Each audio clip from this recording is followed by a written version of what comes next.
Do you really consider this patriotism class non-essential? We call it priority, Major. School board cut military history class. Then 500 veterans packed the meeting. The pink slip landed on Major Rhett, Sarah Chen's desk, like a bomb notification. Budget constraints require elimination of non-essential programs.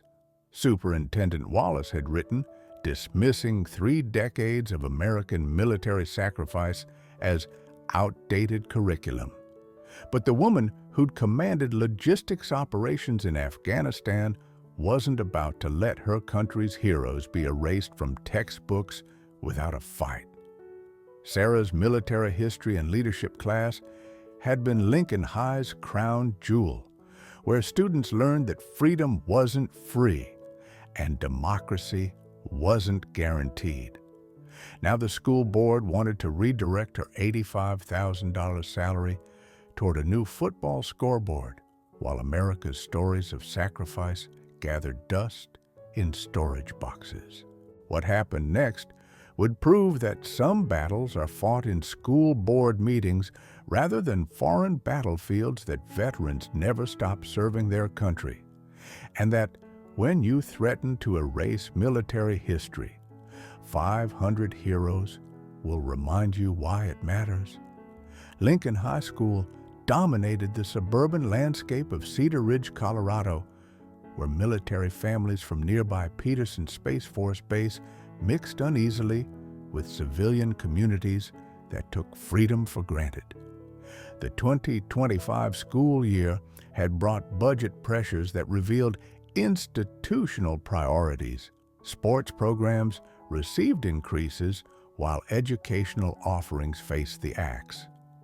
In this environment, where winning football games mattered more than understanding the cost of liberty, Sarah Chen's military history program had become an expensive inconvenience.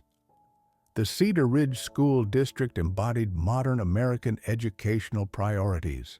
Superintendent Dr. Marcus Wallace, a career administrator who'd never worn a uniform, viewed military history as niche programming that served limited populations.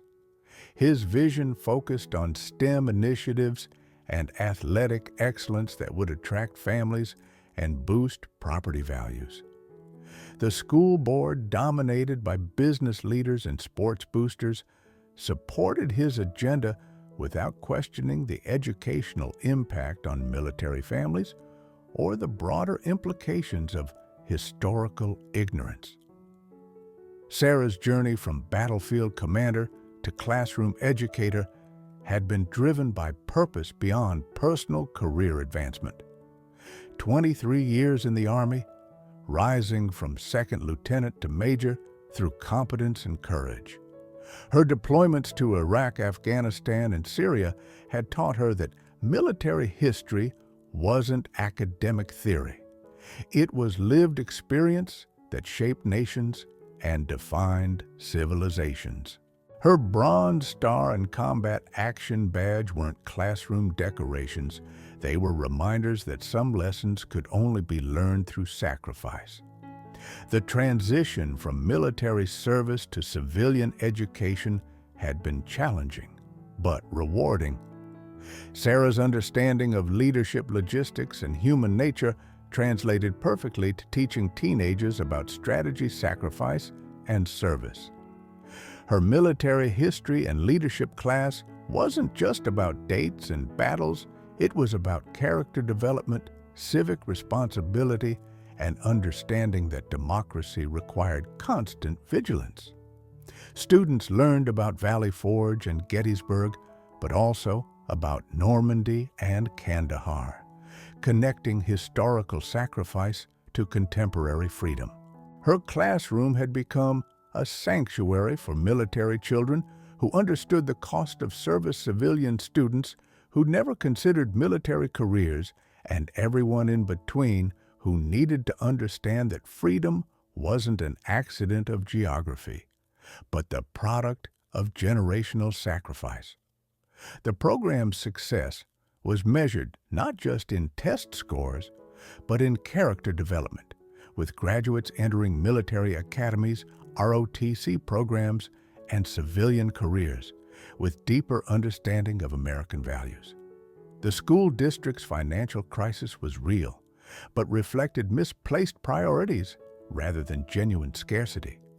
The budget allocated $2.3 million for athletic programs, while cutting $127,000 from academic offerings. The new football scoreboard cost more than Sarah's entire program, but school board members viewed sports as essential for community pride, while military history was dismissed as optional enrichment. The board's decision to eliminate Sarah's position was both financial and ideological. Her program challenged comfortable assumptions about American history, forcing students to confront difficult questions about war sacrifice and moral complexity. Some parents and board members preferred sanitized history that didn't complicate their worldview or challenge their children's assumptions about American exceptionalism. The broader context was a national trend toward forgetting military history in favor of more contemporary concerns. Schools across America were reducing or eliminating military history programs, viewing them as outdated relics rather than essential education for democratic citizenship. The generation that had fought World War II was dying, their stories fading from collective memory as new priorities dominated educational curricula. Sarah's fight would become more than personal advocacy. It would be a battle for American memory, historical consciousness, and the understanding that educated citizens needed to comprehend the cost of their freedom. The stakes were higher than one teacher's job or one program's survival.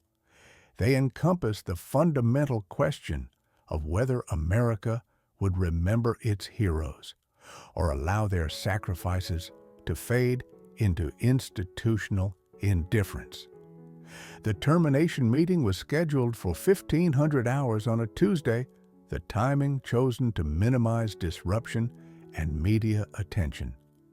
Sarah entered Superintendent Wallace's office in her teaching attire professional, but lacking the authority of the uniform she'd worn for over 2 decades. The pink slip was already prepared, the decision made without input from students' parents or the military community that had embraced her program. "Major Chen, I want to thank you for your service to our district." Wallace began, his tone carrying the false warmth of someone delivering bad news. However, budget realities require difficult decisions. Your military history program serves a limited population and doesn't align with our strategic educational priorities. Sarah's response was measured but pointed. "Sir, with respect, military history isn't niche programming. It's essential education for democratic citizenship. My students learn about leadership sacrifice and the cost of freedom. These aren't limited concerns, they're American values." Wallace's dismissal was swift and final. "Major, we need to focus resources on programs that prepare students for modern careers. Military history is valuable, but we can't afford specialized courses that don't serve broader educational objectives." The conversation crystallized everything wrong with modern educational priorities. Wallace saw military history as expensive nostalgia rather than essential knowledge, viewing Sarah's expertise as irrelevant to contemporary needs. His decision reflected broader cultural shifts that prioritized technical skills over historical understanding, economic utility over civic education. Sarah's initial response was strategic rather than emotional. She requested copies of all budget documents, enrollment data, and board meeting minutes related to the decision. Her military training and intelligence gathering served her well in navigating civilian bureaucracy, But the data revealed the depth of institutional bias against military education. The numbers were damning. The military history program had 127 enrolled students across 4 sections with waiting lists that exceeded capacity. Student evaluation scores averaged 4.7 out of 5.0, with 89% of graduates reporting increased interest in civic engagement and 34% pursuing military or public service careers. The program's success was measurable and significant, but the school board valued football attendance over educational outcomes. Her outreach to the military community began with careful coordination through proper channels. Sarah contacted the Peterson Space Force Base Family Readiness Groups, Veterans of Foreign Wars chapters, American Legion posts, and Military Officers Association chapters throughout the region. Her message was simple but powerful. Civilian institutions were erasing military history from educational curricula, and veteran advocacy was needed to preserve these essential programs. The response was immediate and overwhelming. Colonel Retired James Rodriguez, former commander of the 21st Space Wing, offered his full support. "Major Chen, you're fighting for more than your job. You're fighting for American memory. We won't let them erase our history without consequences." The network expansion was rapid and comprehensive. Vietnam veterans who'd been ignored upon return from war, Desert Storm veterans who'd fought the first high-tech conflict, global war on terror, veterans who understood modern warfare's complexity, all united by the understanding that their sacrifices meant nothing if future generations didn't learn from their experiences. Master Sergeant Rhett Maria Santos, whose son had taken Sarah's class before joining the Marines, became a key organizer. Ms. Chen taught my boy about honor, courage, and commitment. She taught him that service meant something. These school board members need to understand what they're throwing away. The preparation phase involved more than just organizing attendance at the school board meeting. The veterans coordinated with local media, prepared testimony that would resonate with civilian audiences, and developed strategies for peaceful but powerful demonstration of community support. The goal wasn't intimidation but education, showing the school board what military service actually meant to American society. Sarah's coordination with veteran organizations was careful and professional. She understood that military families faced enough challenges without being portrayed as militants threatening civilian authority. The intervention needed to demonstrate respect for democratic processes while demanding respect for military service and historical education. The timeline was compressed 3 weeks from termination notice to school board meeting. The mobilization would test every network Sarah had built during her transition from military service to civilian education, while proving that veterans remained committed to serving their country even after leaving uniform behind. The school board's response to initial veteran inquiries revealed the depth of institutional indifference toward military families and historical education. Board President Janet Morrison, a real estate developer who'd never served in any capacity beyond civic committees, dismissed veteran concerns as emotional reactions to necessary budget decisions. Her tone was condescending and dismissive, treating decorated combat veterans like unruly children who didn't understand educational priorities. The board's position hardened when veteran organizations requested reconsideration of the budget cuts. Morrison's public statement was inflammatory and revealing, "We cannot allow special interest groups to dictate educational policy. Military history is one subject among many, and we must prioritize programs that serve our entire student population.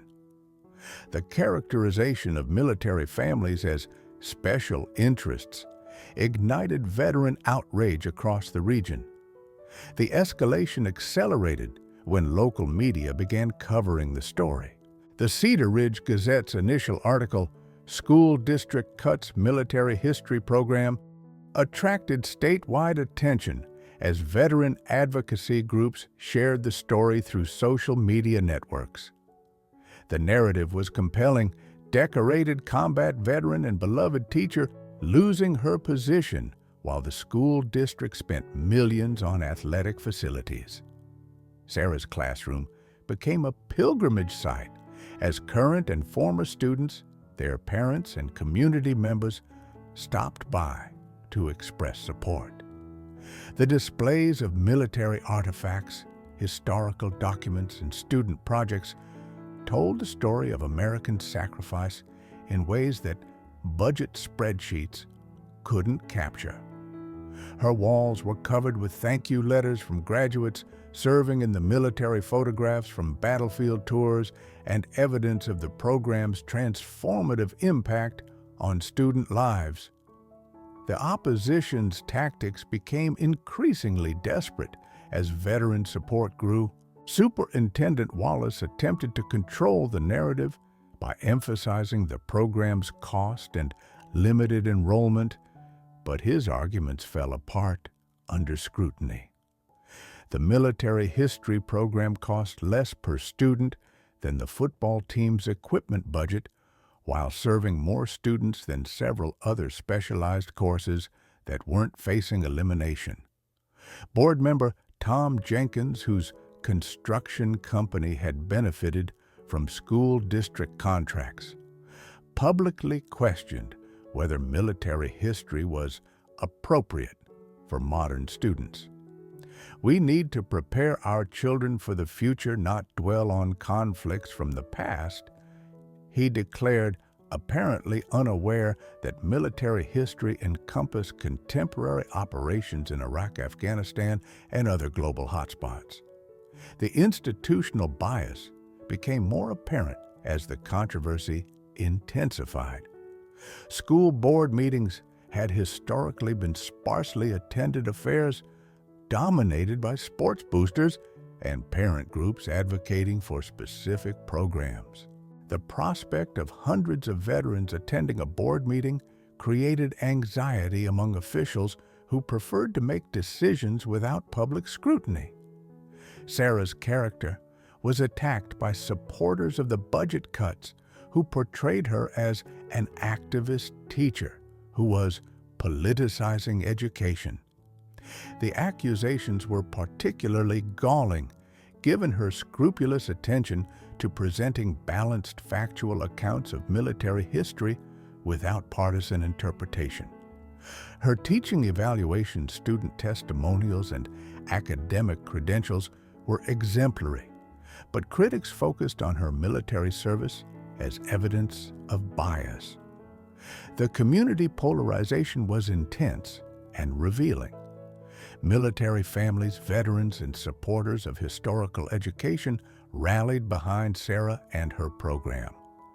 Opposition came primarily from budget hawks, sports boosters, and progressive activists who viewed military history as celebration of American imperialism. The divide reflected broader cultural tensions about patriotism, military service, and America's role in global affairs. Students themselves became powerful advocates for the program's continuation. Current military history students organized letter-writing campaigns, created social media advocacy, and testified about the program's impact on their understanding of American values and civic responsibility. Their articulate defense of military education impressed even skeptical community members. The financial arguments became increasingly important as the controversy intensified. Veteran advocacy groups commissioned independent analysis of the school district's budget, revealing that Administrative costs had increased 23% over 3 years, while classroom instruction faced cuts. The analysis showed that eliminating Sarah's position would save less than 0.3% of the district's total budget while destroying a program that served hundreds of students. Legal implications emerged when veteran advocacy organizations consulted with attorneys specializing in educational discrimination. While military service wasn't a protected class under federal civil rights law, the pattern of bias against military families and veterans created potential grounds for legal action. The threat of litigation added pressure on the school board to reconsider their decision. The regional impact expanded as neighboring school districts watched the controversy unfold. Several districts had similar military history programs, and their administrators were nervous about setting precedents that could affect their own programs. The Colorado Department of Education received inquiries about state policies regarding military history instruction and veteran teachers. Media coverage expanded beyond local outlets as national veteran organizations picked up the story. Military Times Stars and Stripes and veteran-focused social media channels featured Sarah's case as an example of civilian indifference to military sacrifice and historical education. The national attention increased pressure on local officials while demonstrating the broader significance of the issue. Sarah's transformation during this period was remarkable. Her initial shock and disappointment gave way to determined advocacy that drew on her military leadership experience. She coordinated with veteran organizations, managed media relationships, and maintained her teaching responsibilities while fighting for her program's survival. The crisis revealed leadership qualities that her military service had developed, but civilian life had rarely required. The momentum was building toward the school board meeting that would determine the program's fate. 3 weeks of intensive organizing had created a coalition of veterans, military families, students, and community members who understood that the issue transcended budget numbers to encompass fundamental questions about American values, historical memory, and respect for military service. The catastrophic revelation came during Sarah's final week of teaching when she discovered the true scope of the school board's anti-military bias. While cleaning out her classroom storage areas, she found internal district communications that had been accidentally included in budget documents. The emails revealed a deliberate strategy to eliminate military-focused programming throughout the district, with her military history class being just the first target. Superintendent Wallace's email to board members was devastating. The Chen situation provides perfect cover for our broader initiative. Military history programming attracts the wrong kind of families and creates unnecessary political complications. We can frame this as budget necessity while pursuing our long-term goal of eliminating militaristic influences from our curriculum. The discovery shattered Sarah's remaining faith in the institution she'd served for 5 years. This wasn't about budget constraints or educational priorities. It was about ideological hostility toward military service and the families who'd sacrificed for their country. The betrayal was personal and institutional, revealing that her termination was part of a broader campaign against military families in the district. The emails revealed additional targets for elimination: the JROTC program, Veterans Day assemblies, and partnerships with local military installations. The school board's plan was comprehensive and deliberately concealed from the public, designed to gradually remove all military presence from district schools, while maintaining plausible deniability about their motivations. Sarah's emotional breakdown was private but complete. The woman who'd commanded hundreds of soldiers in combat zones, who'd made life and death decisions under enemy fire, who'd earned respect through competence and courage, was being discarded by civilians who viewed her service as embarrassing rather than honorable.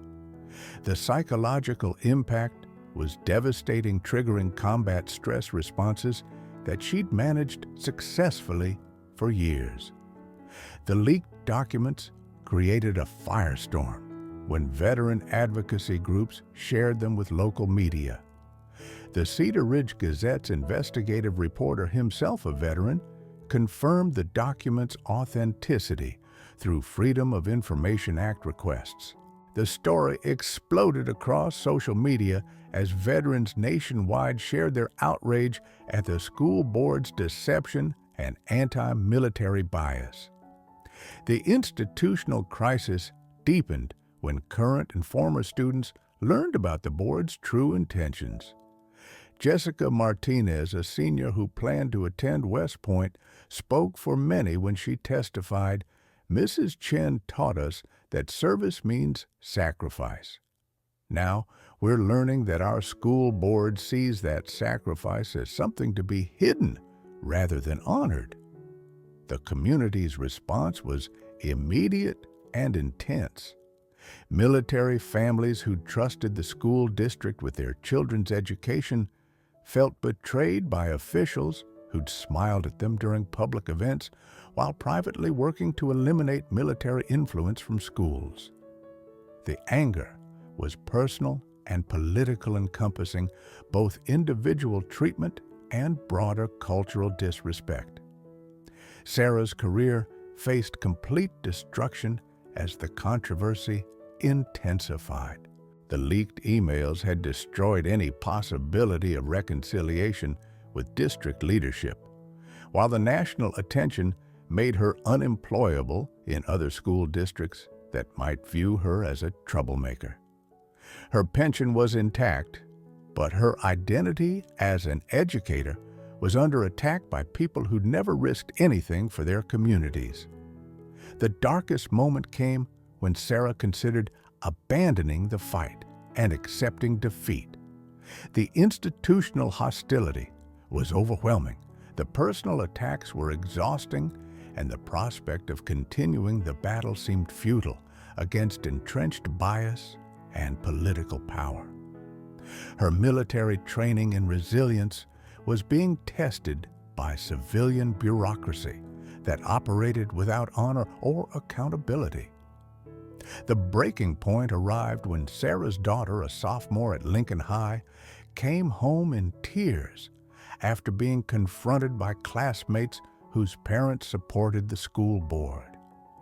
"Mom, they said you're trying to turn our school into a military base. They said veterans like you don't understand modern education."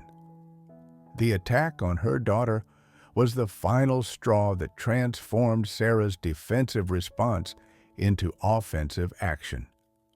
The crisis reached its peak when Superintendent Wallace called a press conference to clarify the district's position on military programming. His statement was carefully worded but unmistakably hostile. "While we respect military service, we cannot allow our educational mission to be compromised by political agendas. Some individuals are using their military status to avoid accountability for budget realities." The accusation that Sarah was exploiting her military service for personal gain was breathtaking in its cruelty and dishonesty.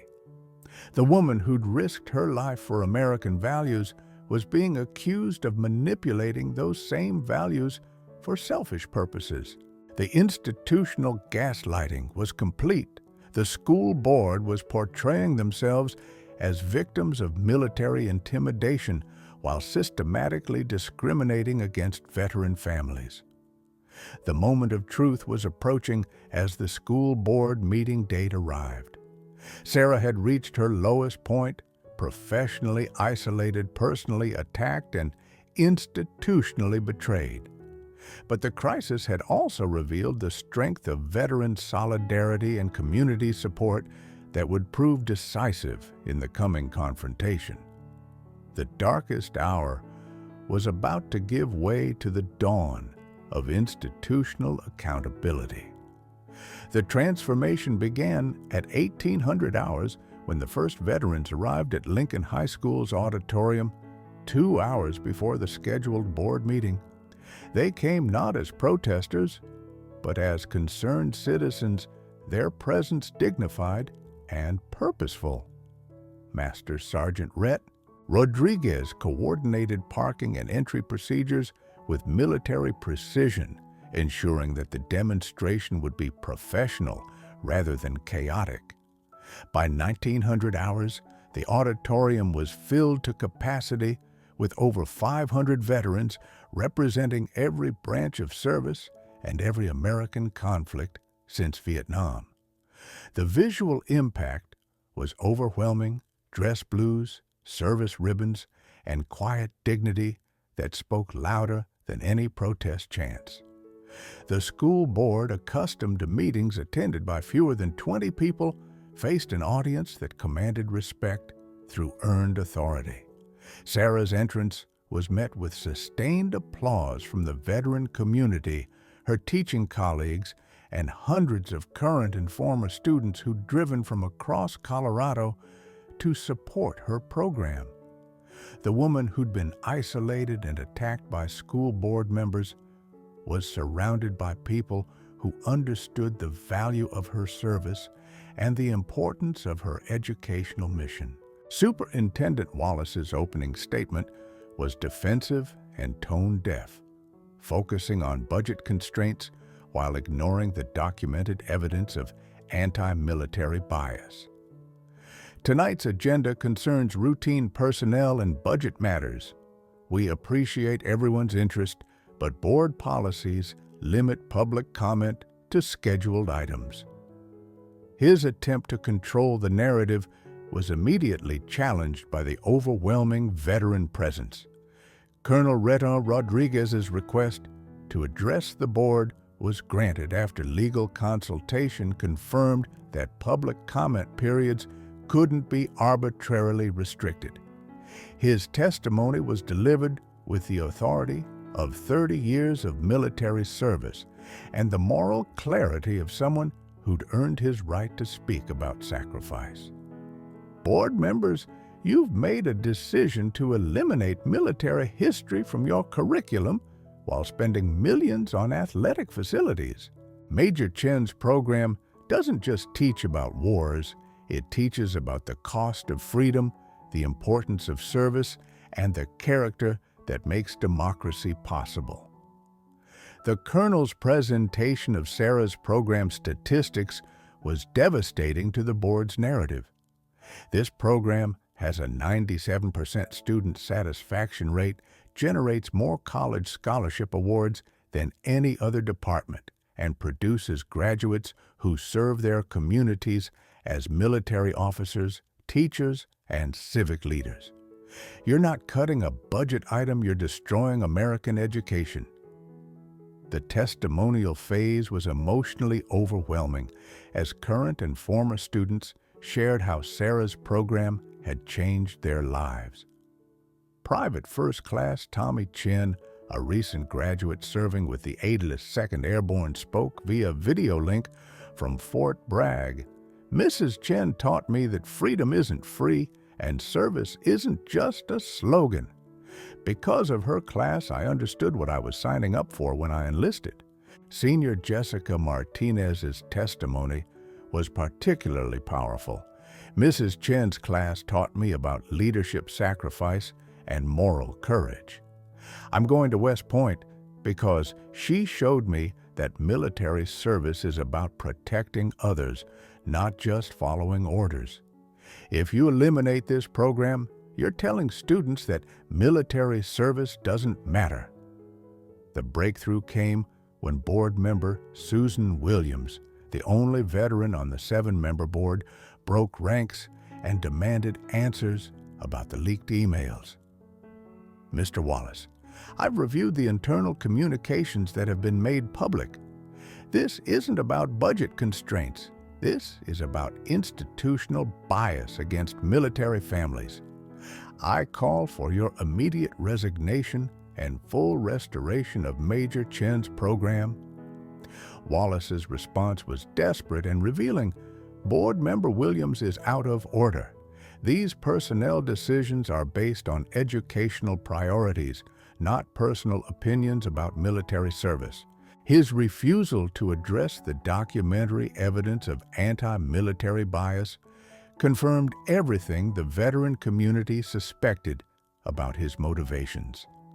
The decisive moment came when Dr. Patricia Hayes, the district's academic coordinator and wife of a Navy veteran, stood to deliver testimony that hadn't been scheduled. I've worked in education for 25 years, and Major Chen's military history program is the finest I've ever encountered. The decision to eliminate it is educationally indefensible and morally wrong. Her support was crucial because it came from within the educational establishment rather than the military community. This program teaches critical thinking, historical analysis, and civic responsibility. It produces students who understand that democracy requires active participation and personal sacrifice. Eliminating it damages our entire educational mission. The board's unity began cracking under pressure from overwhelming public opposition and documented evidence of bias. Board member Patricia Evans, whose grandson had taken Sarah's class, announced her intention to vote against the termination. I've heard enough testimony tonight to understand that we made a mistake. Major Chen's program deserves our support, not our budget acts. The parliamentary maneuvering that followed was swift and decisive. Board member Williams moved for immediate reconsideration of Sarah's termination, with Evans providing the second. The motion carried 4-3 with 3 members abstaining rather than defending their previous decision in the face of overwhelming opposition. The restoration was comprehensive and immediate. Sarah's position was renewed with a multi-year contract. Her program budget was increased by 40% to expand course offerings, and the district committed to partnering with local military installations for enhanced educational opportunities. The victory was personal for Sarah, but institutional for veteran education throughout Colorado. Superintendent Wallace's position became untenable as board members and community leaders called for his resignation. His attempt to eliminate military programming had backfired spectacularly, exposing institutional bias that threatened the district's credibility and legal standing. Within 2 weeks, he announced his retirement, citing health concerns that fooled no one. The media coverage was national and overwhelmingly positive. Military Times featured Sarah's story as an example of successful veteran advocacy, while education publications highlighted her program as a model for character education and civic engagement. The attention brought opportunities for expansion and replication that would benefit military education nationwide. The ceremony that reopened Sarah's classroom was attended by over 200 people, including the general commanding Peterson Space Force Base, the mayor of Cedar Ridge, and dozens of students excited to return to their favorite class. The woman who'd been dismissed as irrelevant was celebrated as essential to the community's educational mission. Sarah's reflection on the victory was characteristically modest. This wasn't about saving my job. It was about saving American memory, Military history isn't just about battles and dates. It's about understanding that freedom requires sacrifice, that democracy needs defenders, and that every generation must learn why these values matter. The program's expansion included new partnerships with the National World War II Museum, the Veterans History Project, and local veteran organizations.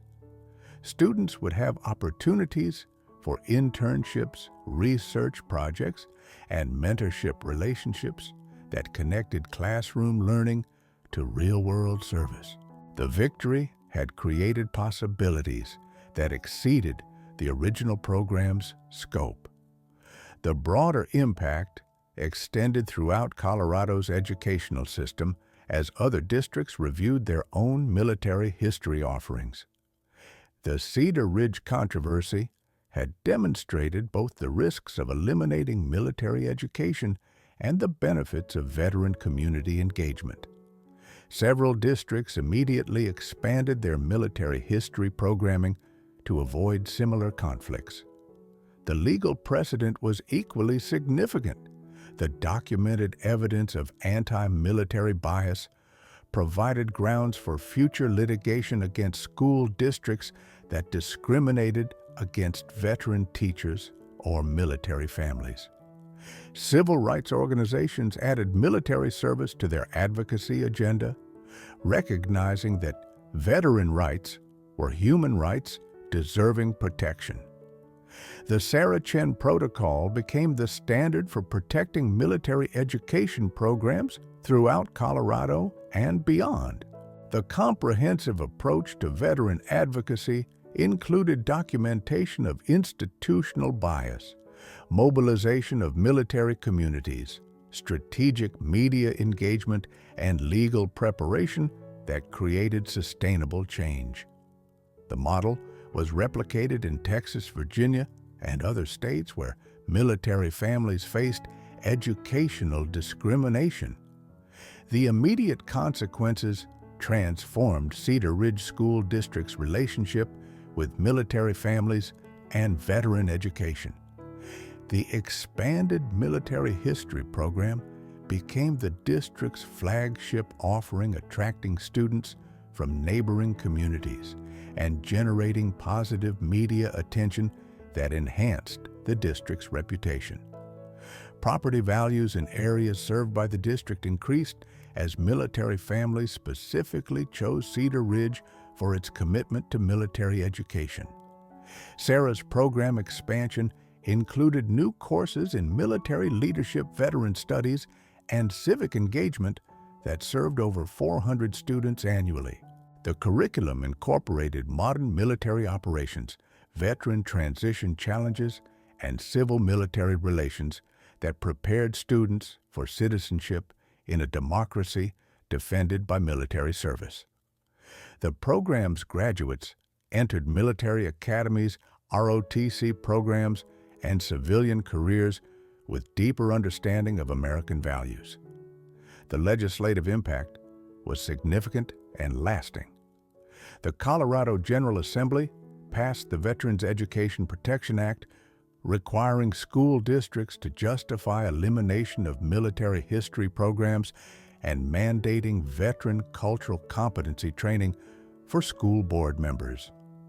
Similar legislation was introduced in 12 other states, demonstrating the national significance of Sarah's local victory. The ripple effects extended throughout American education as school districts nationwide examined their own military history offerings. The University of Colorado developed a military history education certificate program for teachers, while the Colorado Department of Education created resources supporting military-focused curricula.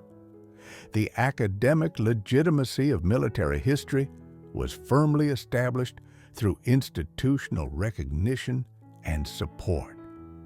Sarah's transformation from terminated teacher to national advocate was remarkable and inspiring. She testified before congressional subcommittees on veteran education, consulted with school districts, developing military programs and authored curricula adopted by dozens of schools.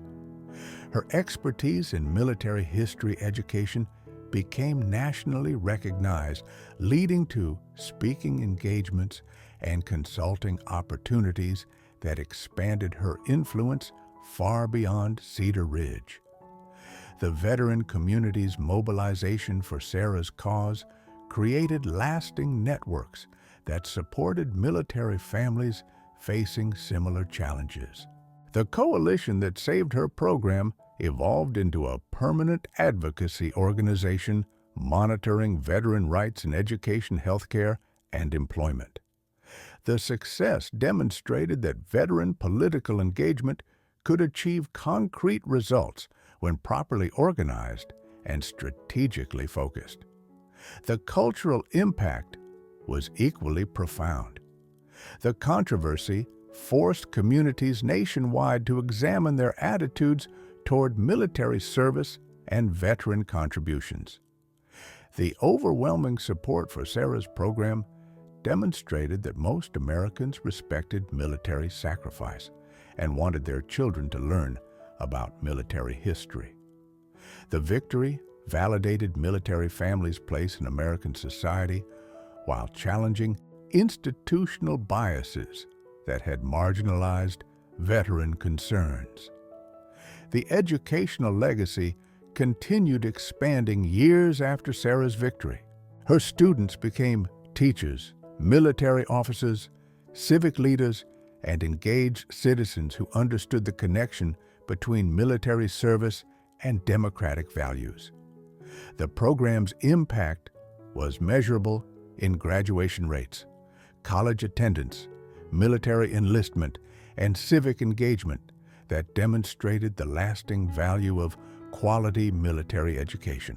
Sarah's story proved that individual courage could catalyze institutional change, that military values transcended partisan politics, and that American communities would support military families when they understood the stakes involved. The teacher who'd been dismissed as irrelevant became a symbol of veteran resilience and the enduring importance of military history in American education.